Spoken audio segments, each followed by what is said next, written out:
Salut à tous, c'est Goran pour Studio Sport et aujourd'hui on a un invité un peu exceptionnel. Bonjour. Salut Lulu. Bonjour. Vous connaissez déjà Ulysse parce qu'on a fait ensemble la vidéo sur le DJI FPV, mais cette fois-ci il va avoir une vraie utilité, un vrai rôle dans cette vidéo. Ulysse, je te laisse quand même te représenter pour ceux qui ne te connaissent pas. Alors du coup oui, j'étais là sur la vidéo DJI FPV pour tester pour la première fois pour moi un drone. C'était une super expérience, mais aujourd'hui on est là pour le GH5 Mark II. Là pour le coup c'est un domaine que je maîtrise un peu plus parce que je fais pas mal de photos, pas beaucoup avec des Lumix, mais quand même je connais un petit peu le boîtier, donc voilà, je vais tester tout ça, ça va être très sympa. Ne sois pas humble, tu peux tout simplement dire il est chef opérateur de profession. Donc voilà, cette fois-ci il y a une vraie valeur ajoutée. Grâce à Panasonic qui nous a envoyé son dernier modèle, le GH5 Mark II, ce que je vais faire c'est que je vais confier tout ça à Monsieur André. Voilà, et ce que je fais c'est je te laisse aller une demi-heure, là on est en plein Paris, je vais le laisser un peu faire des photos, des vidéos en conditions lumineuses un peu variables, je te fais confiance et le but du jeu, allez vas-y hop, tu peux t'en aller, fuis, fais ton aventure. Salut! Donc voilà, Ulysse il est parti faire ses photos, ses vidéos. Le but du jeu c'est qu'on va se faire un petit point juste après pour avoir une impression à chaud de qu'est-ce qu'il pense du boîtier et ensuite on va retourner au studio pour voir les rushs et finalement voir si la bête elle en a dans le ventre. Aussi, petit point important, si jamais ça vous intéresse, les photos et les vidéos qu'on va vous montrer justement dans ce contenu, vous allez pouvoir les choper en description de cette vidéo pour pouvoir un peu les analyser par vous-même si ça vous intéresse. Bon, on va voir comment Ulysse s'en sort. C'est parti. Hop, allez, let's go.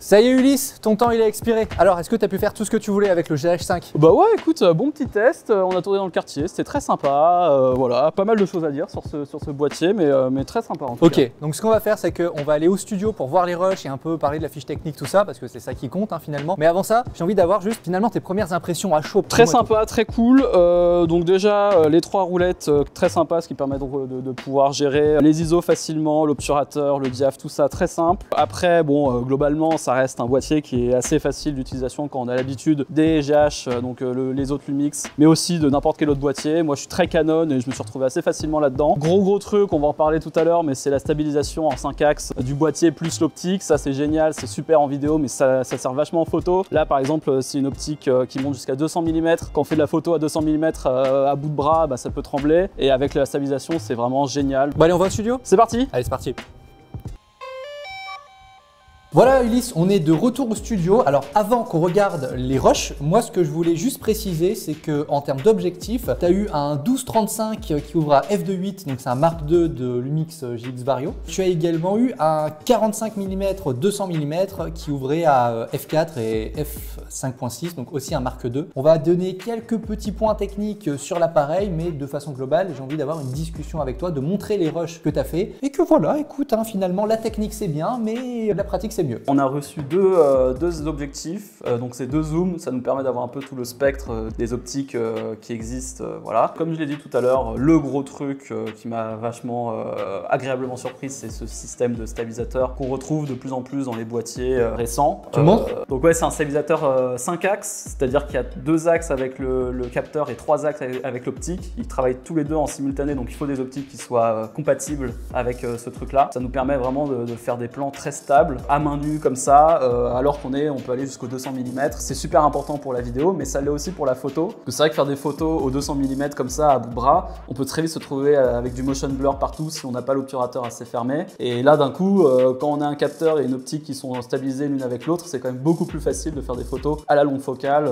C'est ce que tu montes là, tu montes du 200 mm du coup en voilà. stabilisé. Donc là ce qu'on voit c'est une vidéo que j'ai tournée entre 150 et 200 mm, je zoomais un petit peu en fonction de ce qui se passait dans la rue. Donc on voit que dès que je bouge dans tous les sens, la stabilisation s'arrête, mais que dès que j'essaie de me poser de manière un peu stable, d'un coup j'ai l'impression d'être quasiment sur un trépied alors que j'étais à main nue. L'une des choses les plus intéressantes de ce boîtier là, c'est cette stabilisation là. On a aussi un autofocus en continu, c'est-à-dire pendant que la vidéo tourne, le focus change et essaye d'aller chercher les gens nets, etc.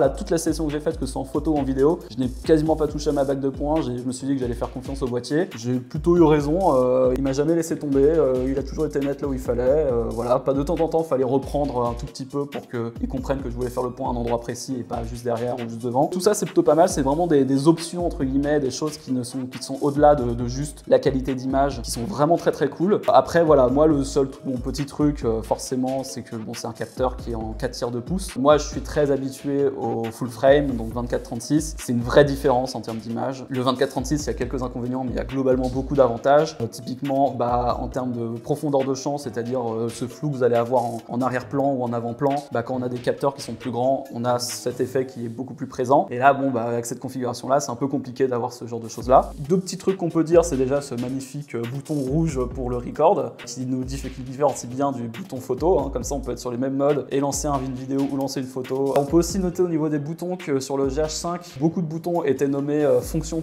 personnalisables, donc FN1, FN2, FN3, machin. Ici, ils ont décidé de renommer les boutons dans leur pré-réglage de base. Donc là, par exemple, on a LVF, le Viewfinder, qui était un bouton personnalisable sur le GH5 Mark 1. Il n'y a pas grand-chose de plus côté physique en différence. Côté performance, il y a un truc qui est important, c'est le fait que le 4K maximum qualité, c'est-à-dire 10 bits, monte à 60 fps alors qu'il était limité à 30 fps sur le Mark 1, exactement. Quelques autres petites choses, mais c'est relativement minime. Il y a un gros truc qu'ils ont ajouté, c'est qu'il y a une fonction diffusion en direct qui permet de le connecter potentiellement au réseau avec son ordinateur et de récupérer le flux en HD directement et de pouvoir l'utiliser pour se filmer voilà, en continu, et je pense que c'est quelque chose qui peut être super intéressant. Ok, là c'est cool parce qu'on a déjà du coup ton premier ressenti par rapport aux images concrètes que tu as faites. Moi j'ai juste envie de revenir rapidement sur la fiche technique concrète, voilà, comme ça après peut-être qu'on peut rebondir dessus. Sur l'écran, on est parti sur un écran de 8,1 cm, voilà, c'est quelque chose qui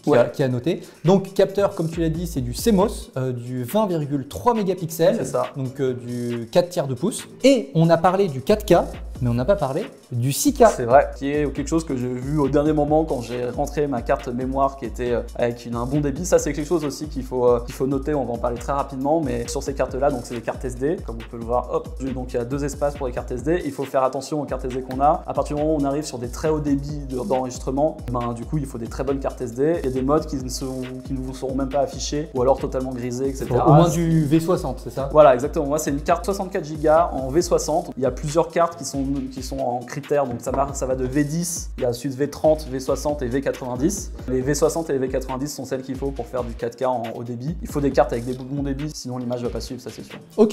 Petit dernier mot de la fin, c'est vrai que la philosophie de Panasonic et donc avec ses GH5, globalement, c'est d'essayer d'avoir ce système un peu toute option, autofocus, stabilisation pour le moins cher possible, et du coup ça passe par un capteur plus petit que certains de ses concurrents. Pas du plein format. Voilà, exactement. On peut penser par exemple à Sony avec leur Alpha 7S qui a à peu près les mêmes options que ce boîtier-là avec un capteur plein format. La différence, c'est qu'il coûte 4000 balles. Donc forcément, ici, on est sur un objet à 1900, le boîtier est à 1900 €. Et je crois qu'à un moment, tu m'avais parlé un peu d'une métaphore pour bien comprendre la philosophie du boîtier. Ouais, exactement. C'est vrai que nous, on tourne avec des Blackmagic 6K. C'est vrai que côté Blackmagic, on est sur des caméras qui, en termes de qualité d'image, peuvent faire du RAW ou du ProRes en 4K et en 6K, un peu comme celui-là, sauf qu'ici, on n'est pas en RAW en vidéo, on est en RAW qu'en photo, donc voilà, on perd un petit peu. Le capteur est un peu plus petit, donc voilà, il y a des petites choses comme ça qui peuvent un petit peu baisser la qualité de votre image, mais on est toute option côté stabilisation, côté autofocus. La métaphore, c'est avec les voitures de se dire, d'un côté, vous avez le choix entre quelque chose qui sera un petit peu plus haut de gamme en termes de voiture, mais avec aucune option, ou alors quelque chose qui va être un peu moins bon, mais avec toutes les options. Et là, du coup, il y a 2 écoles, il n'y a pas de bon ou mauvais choix. Le mot de la fin, ton avis final, bon boîtier ou bof? C'est un bon boîtier, de toute façon, c'est clair, c'est l'un des boîtiers en plus, pour ce prix-là, c'est l'un des boîtiers proposant ce type de stabilisation qui est vraiment le futur. C'est le boîtier le moins cher proposant ce système de stabilisation 5 axes. Donc voilà, si votre budget tourne autour des 2000 € grand maximum, c'est clairement un boîtier qui peut être intéressant. Voilà, je pense qu'on est allé quand même au fond des choses avec ce boîtier. On a vu les photos, les vidéos, on a parlé de la fiche technique, on a parlé des prix, on a fait des comparatifs. C'est bon, on l'a un peu saigné ce boîtier. Encore merci à Panasonic de nous avoir prêté ce GH5 Mark II ainsi que les objectifs. Merci beaucoup. Si vous avez la moindre question sur tout ce qu'on qu'on s'est dit, on est toujours là en commentaire pour y répondre, alors n'hésitez pas. Et surtout, n'oubliez pas qu'on vous met quelques photos et quelques vidéos qu'on a tournées en description de ce contenu pour que vous puissiez un peu checker par vous-même la qualité de ce que le boîtier va produire. Voilà, merci Ulysse, merci encore pour ta présence sur la chaîne. Merci à toi, c'était très sympa, j'ai beaucoup aimé tester ce petit boîtier. En plus, tu m'as fait une photo là, à mon avis, ça va aller sur Facebook direct. Merci encore une fois, c'est tout pour moi, c'était Goran et Ulysse pour Studio Sport. Salut à tous. Salut.